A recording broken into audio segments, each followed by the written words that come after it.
xibaar yu wér te wóor ca tàng-tàng ba abonnez-vous pour ngeen di mën di jot suñuy vidéo.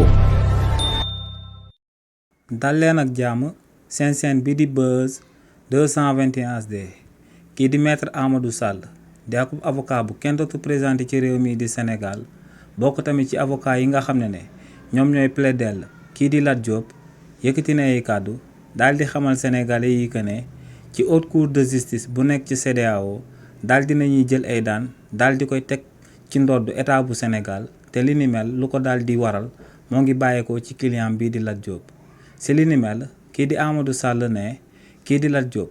avant ñu koy daal di teg loxo ci réew mii di Sénégal en mois d'octobre daa bëggoon a génn réewu Sénégal daal di dem bitim réew waaye ne ginnaaw ba mu àggee woon ci aéroport international bu Blaise Diagne autorité yu nekk ci réewu Sénégal dañ koo tere woon mu daal di génn réew mi te amul woon benn décision de justice bi nga xam ne moom moo nekkoon ci ndoddam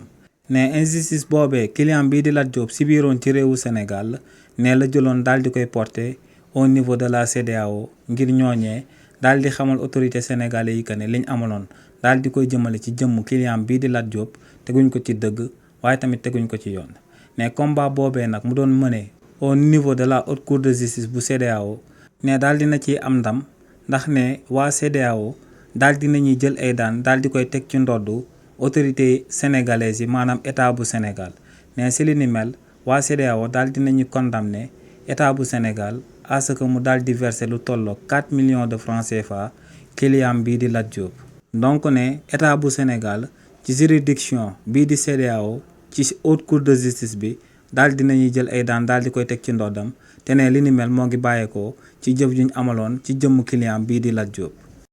xibaar yu wér te wóor ca tàng-tàng ba abonnez-vous pour ngeen di mën di jot suñuy vidéo.